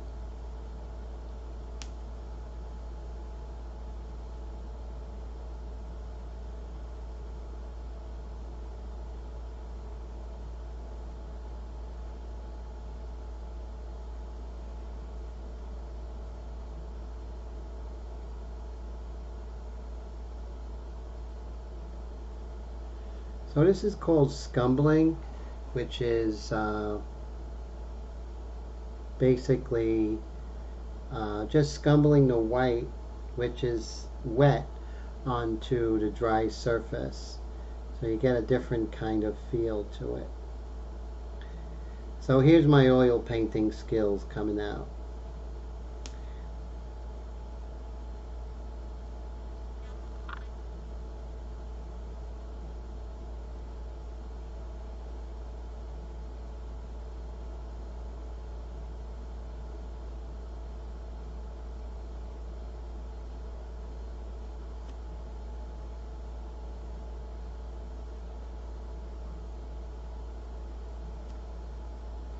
And you see, now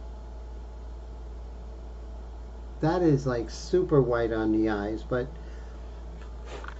what is that? Okay. So what happens is that, like Mr. Leahy said on his Tech Tuesday, is that if you see something wrong, it's almost 90% sure that it's best not to fix it right away. So that's what I do. If I see something that needs to be addressed, it's important for me to just chill and come back to it. Now right now I'm experimenting and I'm doing this dry brush, and with the zinc white it's really working out better than the airbrush was. So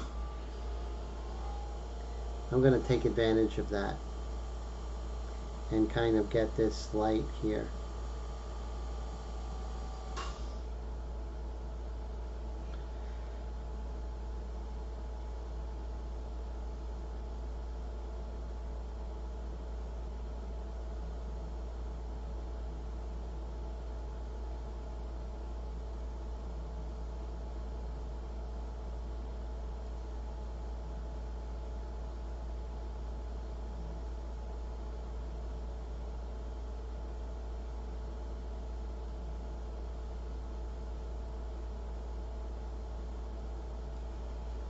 it just seems like it's much more effective.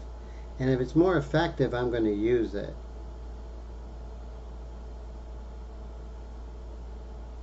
And you see how we're just creating this transparent light there, where we're not getting rid of all the hard work we did earlier.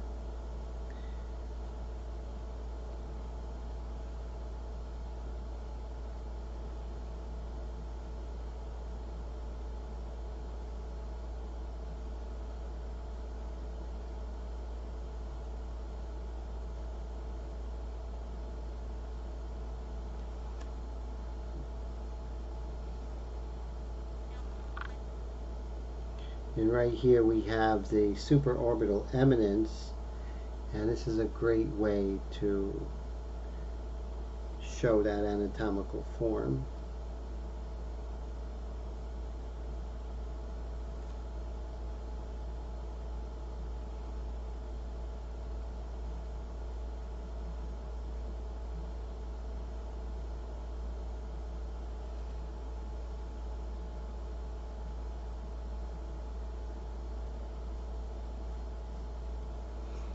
Right down here as well. See how the area around the nostril on camera right is much lighter, and that's going to describe the nostril. So watch this as we do this.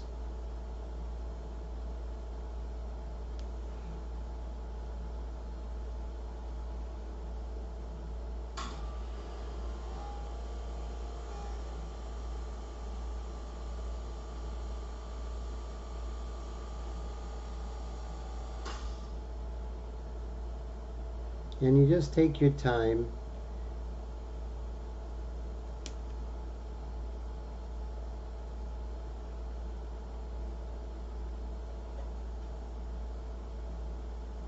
Bring this over.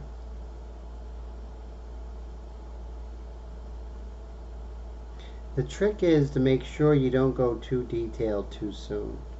And that's, that's the caveat, right? If we go too detail. Dwayne says, I really commend any and all of you who can do these live streams or just videos. I don't even like paying clients looking over my shoulders. We're kind of gluttons for punishment, right, Steve? Us live streamers and everything like that. I would say we're a special breed, but I think we're a weird breed.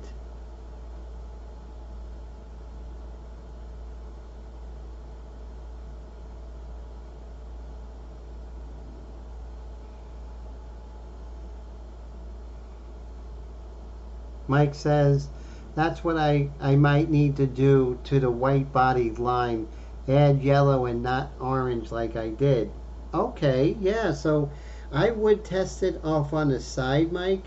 Just kind of repeat the issue and see how that happens. But try it like in a test before you do it on your painting. Thanks, Brad. Brad says a good weird, us live streamers.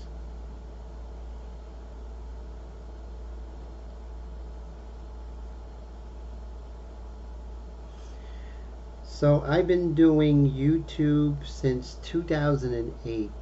That's how long.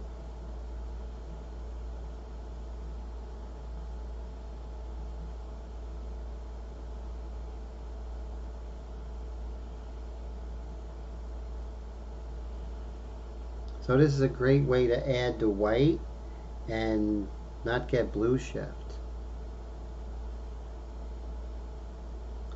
So I wasn't planning on doing this. This was just sort of what happened today.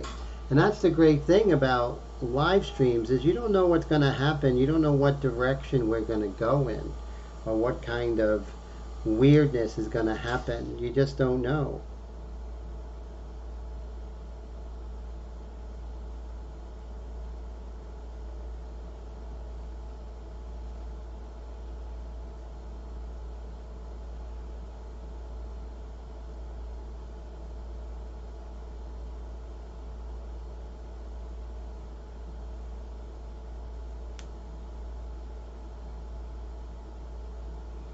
Let's lighten this up a little bit here.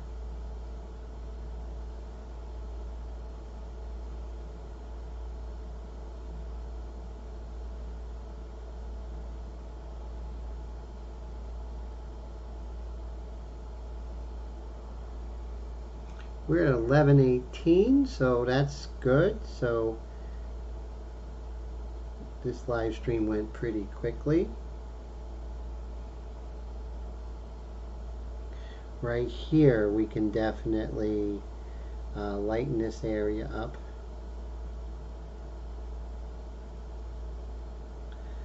Much more effective than playing with that blue shift, I'll tell you.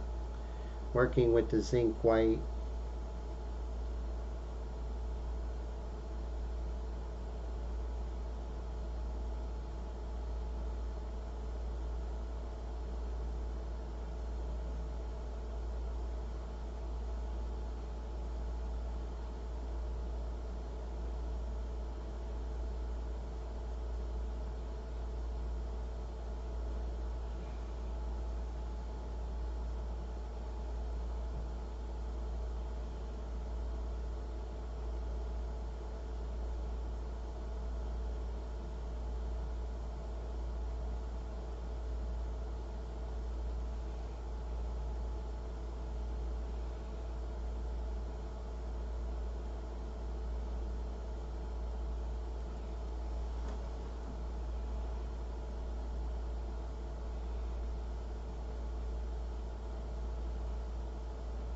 Definitely got to lighten this area of the nose here.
Lighten this up just a little bit right here.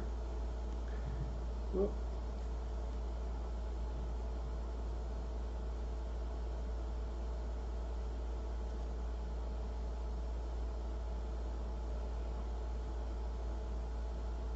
Today was a lot of back and forth. I wouldn't say monumental progress was made. Progress was made, but not monumental progress.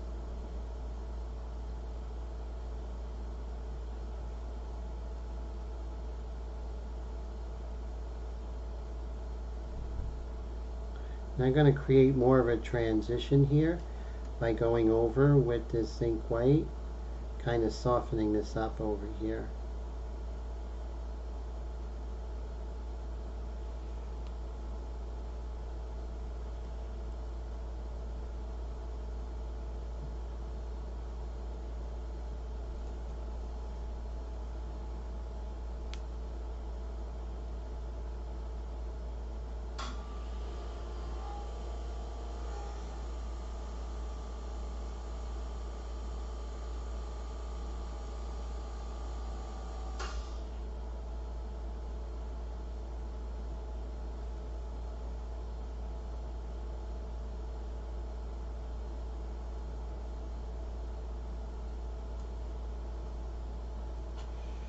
Okay, so that looks pretty good. So here you can see I need to come and kind of put some color over here, but we are getting, what's really important is we are getting more of the anatomical shapes here, the anatomical forms, which is important.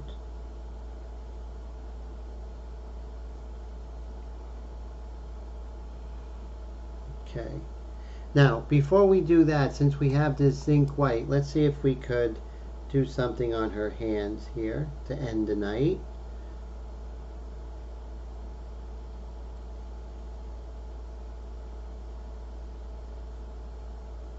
We don't want to ignore her hands.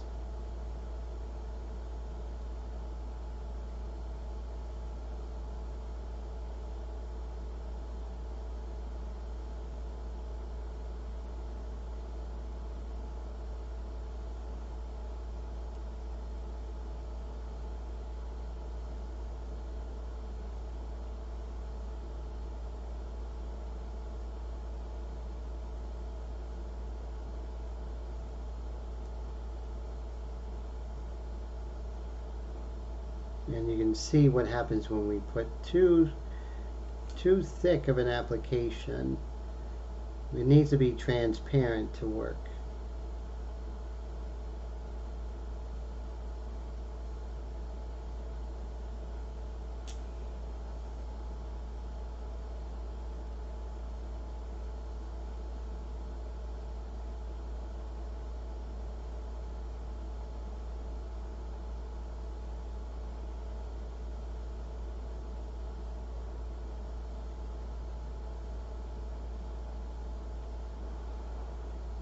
Dwayne says he was going nuts doing a mural on the storefront on a busy street. He had to put noise canceling headphones on. Wow. Yeah, so was there a lot of like just traffic noise, cars and whatnot, and people? Yeah, that's not easy.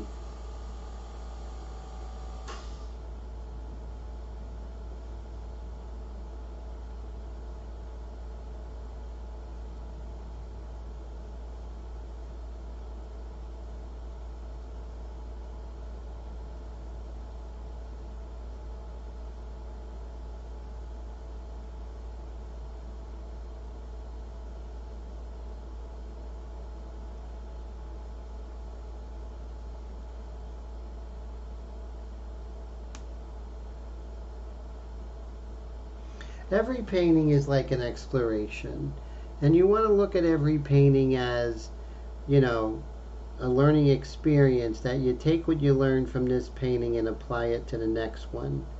And that's the way it is, sort of that pragmatic kind of learning experience. That's why you need to paint as much as possible. The more paintings you do, the more you'll learn. So, you know, with that kind of thing in mind, to do those large epic paintings are great, but you're losing out on a lot of learning because you're working on one painting for a long time as opposed to a bunch of smaller paintings. So smaller paintings, I think, are better for the development of it as an artist, you know. And Mike says he still has to add the white over the blue of his painting to make it look like the paint is peeling up and fading at the same time. Wow, would it be better in retrospect to do the white first and then the blue on top of it? What do you think? That's just for next time.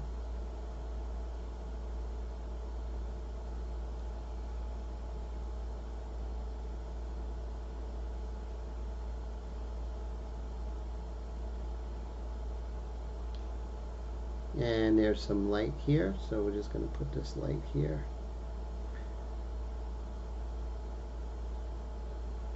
Getting a little more bold with it, just because it's larger area.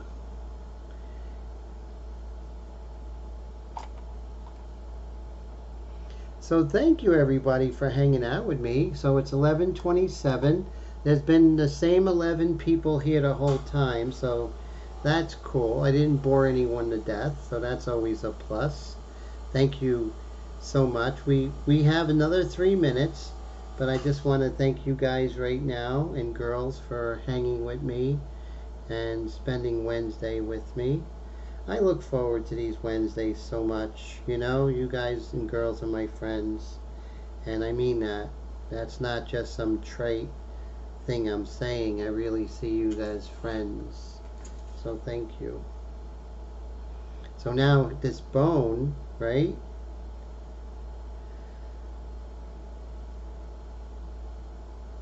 believe it's the, this is the ulna here, I believe, if I'm not mistaken. See how I can create the depth here with this zinc white?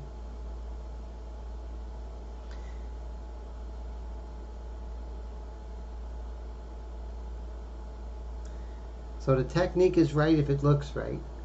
And Steve says, great feed, Tim. Thank you, Mr. Leahy. Thank you so much, Wendy. And, oh, a lot of people asking you questions, Dwayne.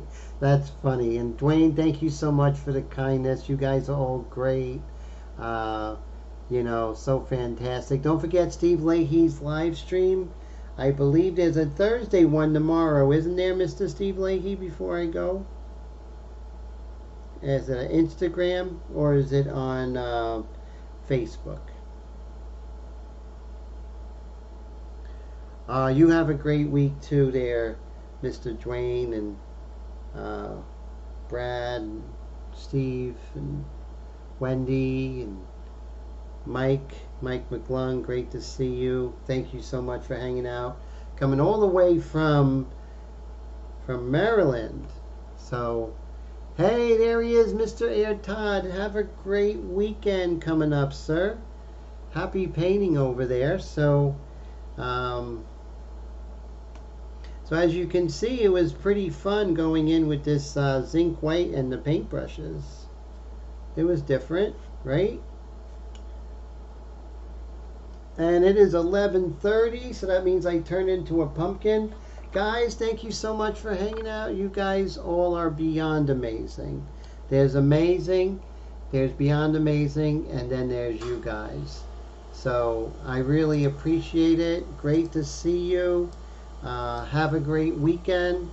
And as always, happy painting. And take care of yourselves, guys.